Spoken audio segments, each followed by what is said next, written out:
Hello and welcome to the program. I am DEJI. Now, there's a raging fire in Nigeria's ruling party, the All Progressives Congress, APC. You could call it a curse of a national party in Nigeria, because we saw the same thing with the People's Democratic Party, now PDP, when it was in power in the country for 16 years. In fact, it appears both the current ruling party now copied everything from the playbook of the former ruling party.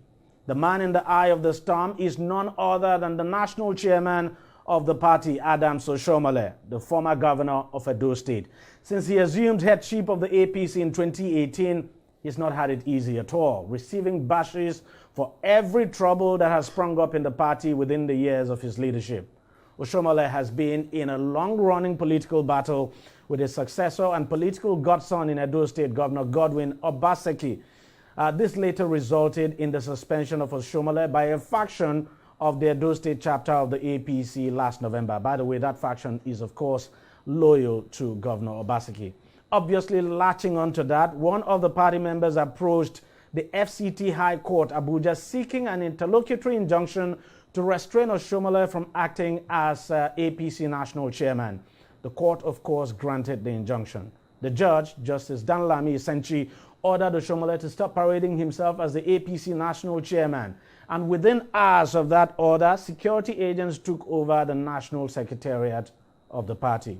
But of course, Oshiomhole immediately appealed against the judgment and at the same time got another court, this time a federal high court in Kano State, which set aside the order of the FCT High Court, something that is now generating serious controversy since both courts are regarded as courts of coordinate jurisdiction. Now, here is what Oshiomhole himself had to say over the issue after he held a closed-door meeting with President Muhammadu Buhari. Let's take a listen. When you sue a federal agency, FCT High Court has no jurisdiction to entertain it. Number two, the purported suspension of my person by my word. First, it's not even true. I am not an officer of my ward. I am the national chairman of a national party elected at a national convention by over 7,000 delegates. So how could 9 persons sit down somewhere and purport that they have removed a national chairman?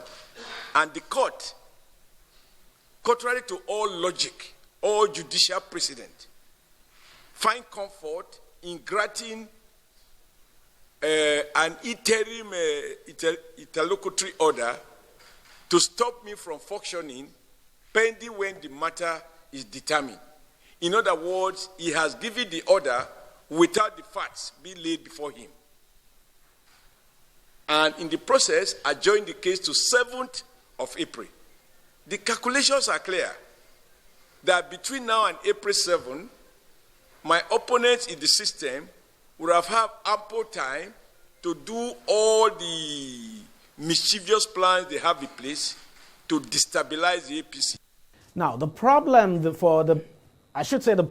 for the embattled APC national chairman is that it appears state governors of the party want him out by all means, and they are suspected to be behind the FCT case. Besides, the Director General of the Progressives Governors Forum, Salihu Lukman, has been one of the staunchest critics of the national chairman, openly calling for his replacement.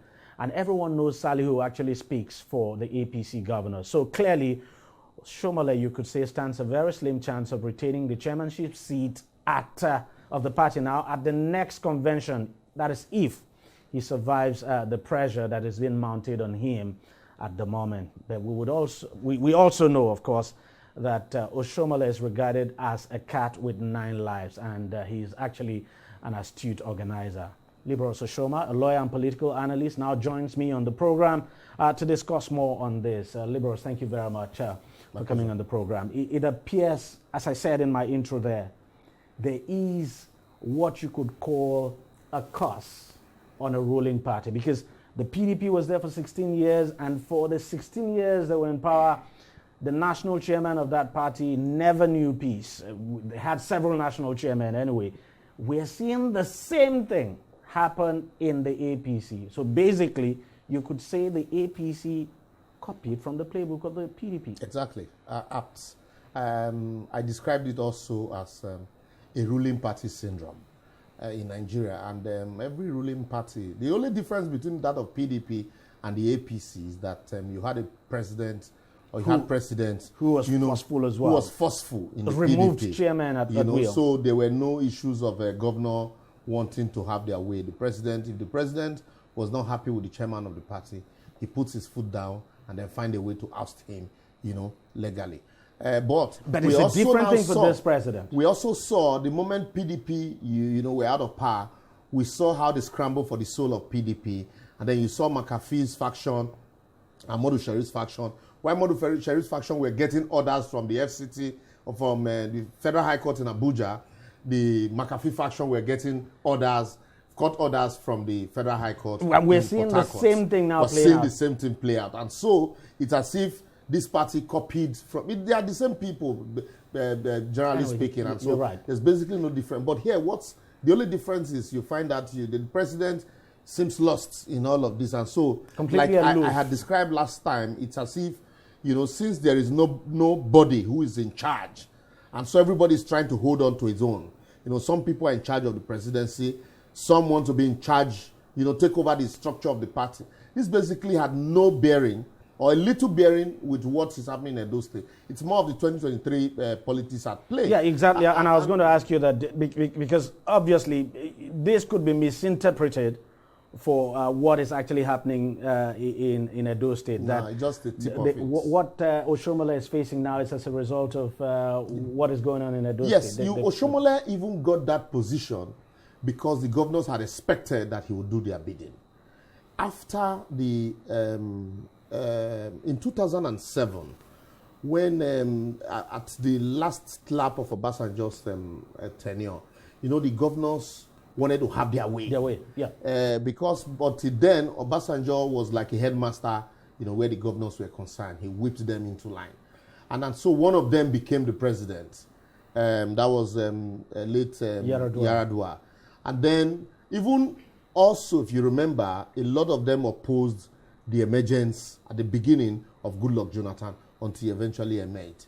And then saw, a new class of deputy governors who, took over the reins of power, but really didn't know what to do with it.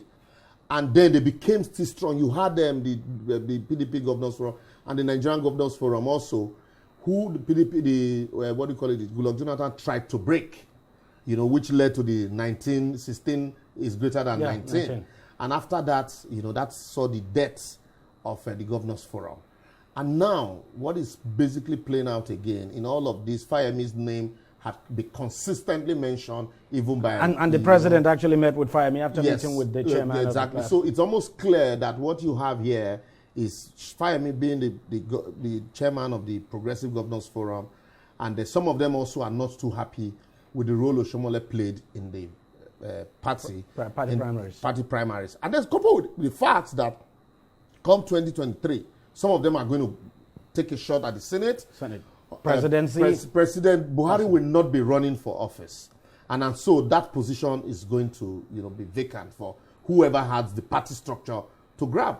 And so all of that is playing out now. This is like a fight for the soul of the party. Exactly. So some people are of the opinion that Oshiomhole is not an easy meat to fry.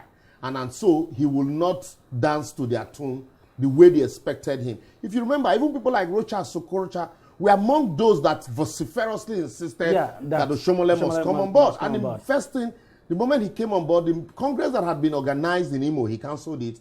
And another Congress head in Imo that saw Okorocha, taking hold of the party structure. Exactly. But eventually, trouble began when Okorocha wanted to impose his son. Exactly. And so his son-in-law. That's a multiplication of some of these issues that played out. We also saw it play out in Rivers, including Zamfara, and so many other places. And so some of them are careful. They already know what Oshiomhole is capable of doing. And so the best thing is take Oshiomhole out now and then take control of the party. But there are some people who Oshiomhole has, been loyal to and has done their bidding. They also will not be comfortable seeing Oshiomole's ouster from the party. They're staunchly standing behind it. Yes, and that's why you saw them quickly rush to Kano to get a court order. And also, that's... And I was just going to ask you, the courts, I mean, you're a lawyer now, help us to understand this.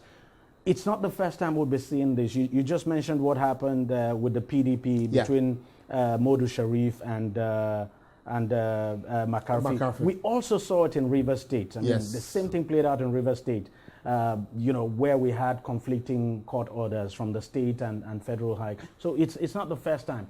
In this case, which order would prevail or should prevail? The two orders are coordinate powers. And so what usually happens here is, if I were the chairman of the NJC, the first thing I would do would be to sanction both judges.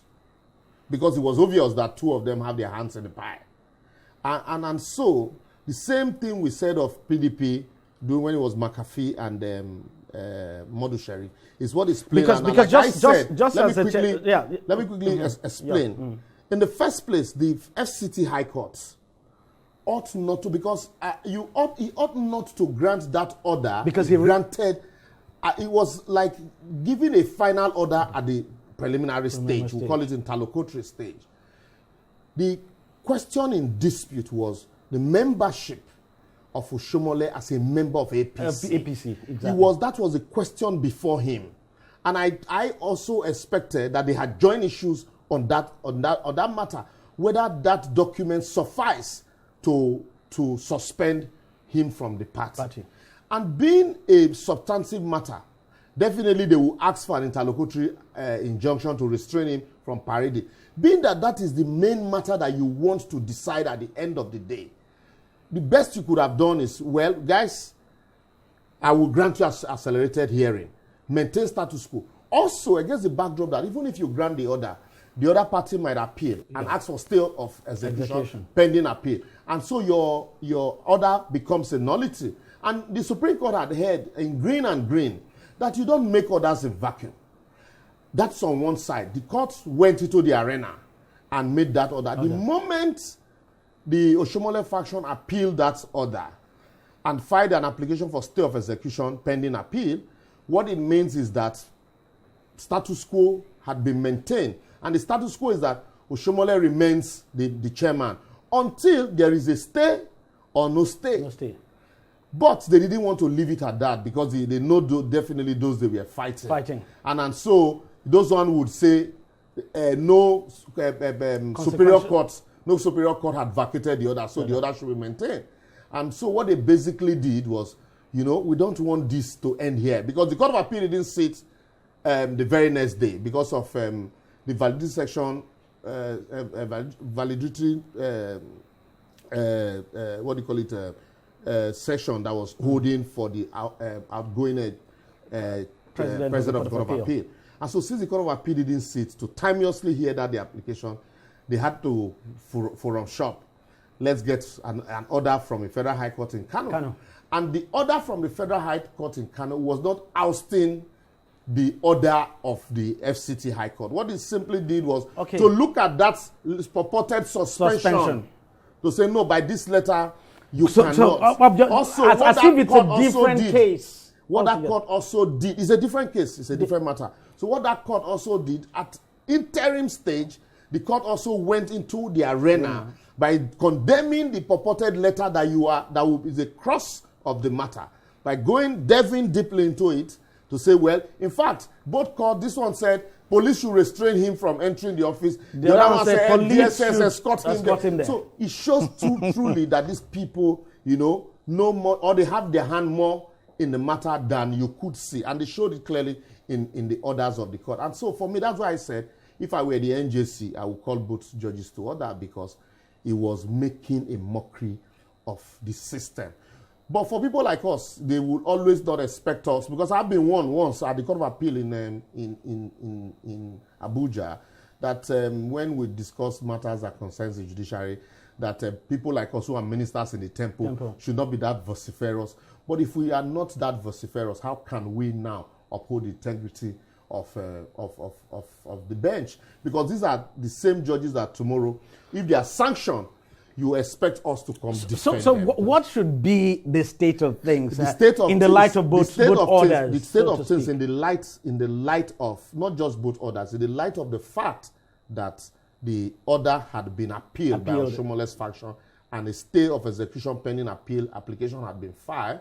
The state of things is that Oshomole remains the chairman of the party. And so, but they did, like I said, they didn't want it because lawyers will be divided. And no, is that the position? This is not the position. So they didn't want all of those arguments. So the better thing was, okay, get a latter order so that you say when there are two equities, the latter one should prevail. So get a latter order to give the impression that, look, we also have a court order. And it happened during Justice Ikpeme's time. Could we also say it's not a coincidence that the FCT High Court gave that order just a day before that valedictory session, knowing that the courts would not sit there? You never can tell. Really. You never can tell. You never can tell. Let's just quickly take a short break, and when we come back, we want to just find out how difficult it will be for Oshomole to survive all of this. Stay with us. On DEJI 360, we don't just ask the questions.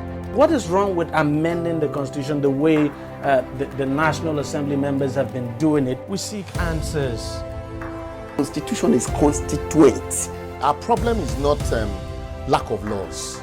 Our problem is lack of the willpower to implement our laws. Answers that provide clarity.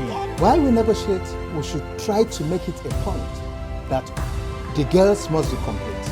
The clarity you need to make informed judgment so that you can make the right decision and take action.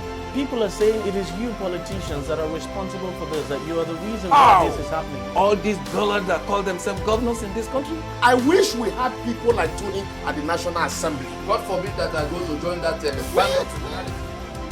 DEJI 360, providing clarity to issues. All right, welcome back. I still have Libros Oshoma, a lawyer and a political analyst, with us, with me here in the studio, and we're looking at the storm, the political storm in the APC now. For you, do you think it's going to be easy for Oshomole to survive all of this, considering the fact that, look, the Progressives Governors Forum, it will appear, is against him. The director general of that organization continues to issue some very strong statements now against him. So clearly, it appears the governors are not in support of him. Not all of them. Not all of them, though. From what I gathered, not all of them. All of them. Some are not in support. And then, if you look at the event that had happened and Oshomole's style of leadership, you would definitely agree with some of the issues raised by these governors that Oshomole should change his style of leadership. But also that cannot take away the fact that he also has contributed, meaningfully to, the progress of the party where they are today. I didn't see somebody like Oyego being able to weather the storm with the presidential election and the way it went, with the PDP. Oshomole, was almost everywhere with the party. But be that as it may, he should change his style of leadership. He's too high-handed, and he's too dictatorial, so to speak. Yes, and in certain matters, most especially the way some of the primaries were conducted. I also think that he probably wanted to favor some of these governors who are complaining today. Exactly. But also, I would want to call on the president it's not enough to just sit back and when there are issues like this, you meet with this faction, meet with that faction. The president he's not been strong enough on this issue. Should be strong and be decisive. He's the leader of the party, whether he likes it or not. Yes, you say you don't want to be dictatorial, but you should be able to resolve all a crisis in your party. Or I know at some point they set up a committee headed by Baba Akonde to resolve, all of the differences. How well, even some of these people who are members of that committee, they have interest. They have interest and they need resolution with the party. So how well they resolve all of that, it's entirely up to them. But then the thing is that I would also advise Nigerians that a lot of us should try as much as we can, not to be caught in between crossfire, because the days ahead are definitely going to be tough if these issues are not resolved. I just seen the first of others. You might see subsequent Especially ones. as we move towards 2023. Exactly. But, well, Oshomole is not new in the game. He's not. Fayemi also is not new in the game. He has also had his hand beaten at some point or the other. You know, he's having his day today now because they are in government. These were the same thing they accused the fire shades of, you know. But today they are almost playing it the same way. Same way. And so for that, it's very difficult to call now if, you know, this will lead to the ouster of Oshomole, you know, prematurely. He's a strong man. Yes, anyway. definitely. You know, Oshomole will leave Eventually. at the appointed time. Permit me to use that, because definitely they want, if the presidency is moving to the south, you can't have the head of the party being a southerner and then the presidential candidate also being a southerner. But I know that he might stay till, you know, the end of his tenure, be the way things are going, because the contending forces for the presidential ticket of the APC are stronger than what we are seeing. All right. We'll wait and see how it pans out. We'll take a short break. I still have Libros here, and when we come back, we'll be discussing another very controversial matter, this time in Cross River State. Stay with us. On DEJI 360, we don't just ask the questions. What is wrong with amending the Constitution the way the National Assembly members have been doing it? We seek answers. Constitution is constituent. Our problem is not lack of laws. Our problem is lack of the willpower to implement our laws. Answers that provide clarity. While we negotiate, we should try to make it a point that the girls must be complete. The clarity you need to make informed judgment so that you can make the right decision and take action. People are saying it is you politicians that are responsible for this, that you are the reason why this is happening. All these dullards that call themselves governors in this country. I wish we had people like Tony at the National Assembly. God forbid that I go to join that band. DEJI 360, providing clarity to issues.